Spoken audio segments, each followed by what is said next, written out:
हूँ जी। हाँ जी, हाँ जी। पहले भी नहीं गई थी। इलेक्शन हुए और कमर शोजब और खवातीन को हम देख रहे हैं पीटीआई सेंट्रल सेक्रेटेरिएट इस्लामाबाद में। ये बताइए कमल कहाँ गायब थी इतने अर्से से?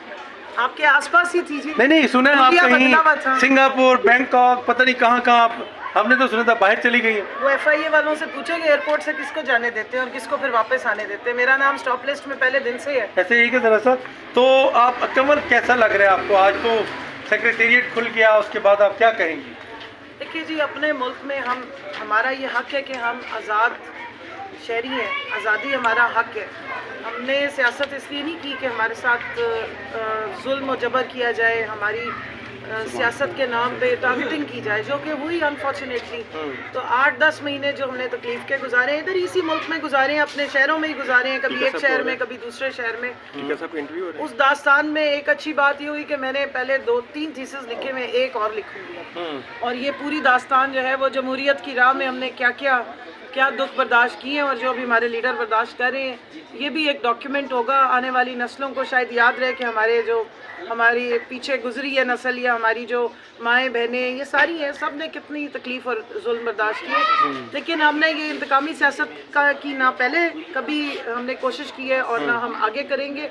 हमारा एक ही मकसद था कि फ्री एंड फेयर इलेक्शंस हो जाएं। फ्री और फेयर तो नहीं हुए, इलेक्शंस हो गए हैं। अब इनको हमने फ्री कैसे करवाना है और फेयर कैसे कराना है उसकी स्ट्रगल है, और उसमें मेरा ख्याल है अब हम अकेले नहीं, आवाम साथ। अच्छा कमल, शबो रोज कैसे गुजरे आपके? कहाँ थी आप? पंजाब में थी, KP में थी, GB में थी, कहाँ के सफर किए इस 2-3-4 महीनों में? सिर्फ पंजाब में थी, ना JB गई, ना KP गई, ना स्कॉटलैंड गई, सिर्फ पंजाब में थी। आपके बारे में तो बड़ी खबरें चल रही थी। अच्छा तो कहाँ पंजाब में आपने खबरें चलाने वाले से ये पूछें कि पासपोर्ट तो हमारे कैंसिल किए हुए हैं, स्टॉप लिस्ट में हमें डाला हुआ था, 11 तारीख के बाद से हमें स्टॉप लिस्ट में डाला हुआ था। जो बंदा एयरपोर्ट गया है वो पकड़ा गया है।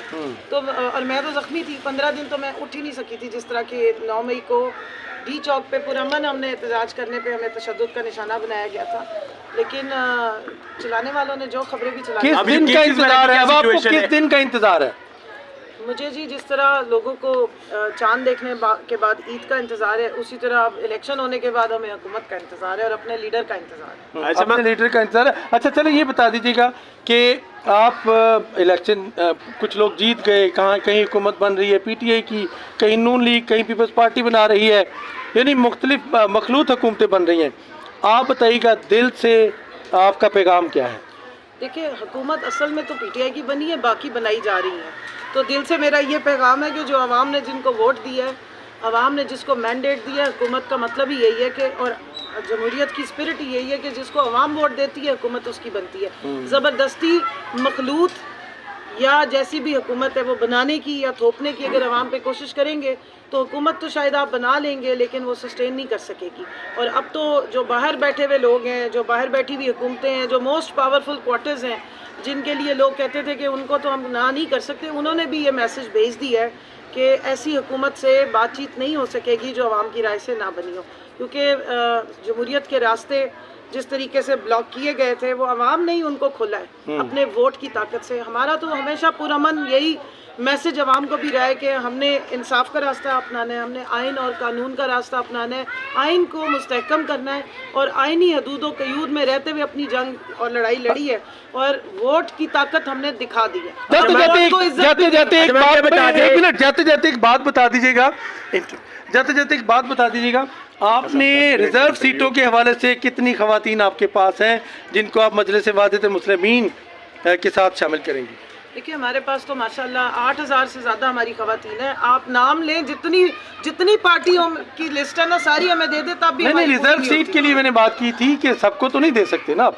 देखिए, हमारा जो मैंडेट चोरी किया जा रहा है वो इंशाल्लाह जिस वक्त हमारे पास आता है तो फिर PTI के अलावा आपको असेंबली में कोई और खातून नजर नहीं आएगी। अच्छा मैम, ये बता दें कि जो आप पे मुकदमात थे क्या उनसे क्लैरिफिकेशन मिल गई है? अभी बेल पे हैं, आपका लीगल स्टेटस क्या है? पहले मैंने कोर्ट से अपनी सारी क्लियर 2 दफ़ा ली है, क्योंकि मैं जब अपने हल्के में गई हूँ तो फिर मेरे साथ पुलिस ने जो सलूक किया वहाँ पे, और जिस तरीके से मुझे और मेरे वर्कर्स को और मेरे जो काम के लिए कैंपेन के लिए मेरी वालदा गई हुई थी, मेरी बहनें और मेरी ये सारी कोलीग्स गई हुई थी, मेरे घर पे रेड्स होते रहे हैं फिर मैंने दोबारा इलेक्शन कमीशन को लिखा, कोर्ट में लिखा, क्लियरेंस रिपोर्ट जमा कराई कि भाई मेरे पे अब कोई मुकदमात नहीं है, तो क्यों अटैक किए जा रहे हैं। अब इसके बाद बन जाए तो कुछ कह नहीं सकती हूँ, क्योंकि मुकदमात भी वहाँ यहाँ पर ऐसे ही बनते हैं जैसे बाहर बादल आते हैं और बारिश। अच्छा मैम, जब आप अंडरग्राउंड थी तो तब एक और खातून रहनुमा सामने आई थी, नौरीन, और उनके बड़े ट्रेंड भी चले। वो ख्वाहिशमंद थी कि वो सदारत के लिए, वुमेन विंग की सदारत के लिए कंटेस्ट करती। उनसे कोई तारुफ है आपका, उन्हें जानती थी? मैं उन्हें बड़ी अच्छी तरह जानती हूँ, लेकिन वो जिस पार्टी में शामिल हुई है वहाँ वो बेशक सदर बने, वो पीटीआई से उनका ताल्लुक अब नहीं है, वो छोड़ चुकी है, पिछले साल ही वो छोड़ के चली गई थी। और वो जो मुस्लिम लीग है काफ उसको प्यारी होगी थी, वहाँ वो बेशक जाके प्रेसिडेंट छोड़ के मुस्लिम लीग की चेयरमैन बन जाए, हम उनको मुबारकबाद। अच्छा, अभी कोई डर खौफ है मैम? लेकिन जाने वालों के लिए रास्ते खुले हैं कि वापस आए, जाने वालों के लिए रास्ते बंद नहीं है, खुले हैं। देखिए ये डिसीजन जो है ना, ये बानी चेयरमैन इमरान खान साहब का है कि जो किस तरह से छोड़ के गया है और उसने किस तरह से आना है। कुछ हमारे भाई हैं जिन्होंने बहुत जुल्म बर्दाश्त किया और उनसे ज़बरदस्ती उनके गले में पटके डलवाए गए।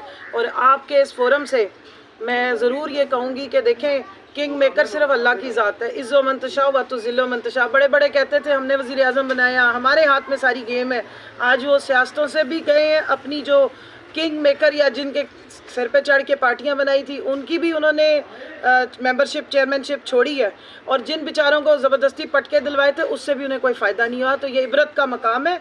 जमहूरियत सिर्फ अवाम की ताकत से हो सकती है, वोट की ताकत से आप इलेक्ट हो सकते हैं, और कोई ताकत आपको ऊपर जो है ना वो मसनद पे नहीं बैठा। आइंदा सियासत कैसी होगी पीटीआई की, जारहाना या जैसे चल रही थी? आइंदा सियासत भी इंसाफ के तकाज़ों के, आइन और कानून के मुताबिक होगी और अवाम की ताकत पे होगी।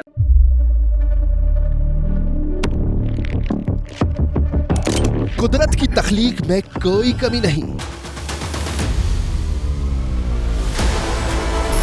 बस देखने वाली नजर चाहिए।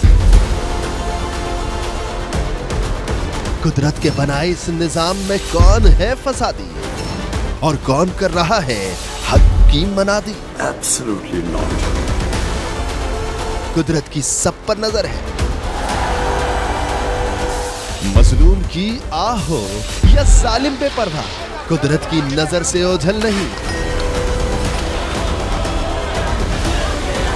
कुदरत का ऐसा ही एक शाहकार है जो नजर भी रखता है और पल पल की खबर भी।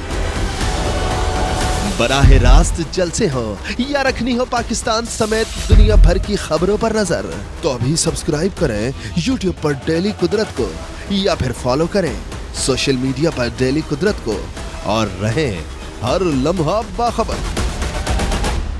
कुदरत हर वक्त बर वक्त।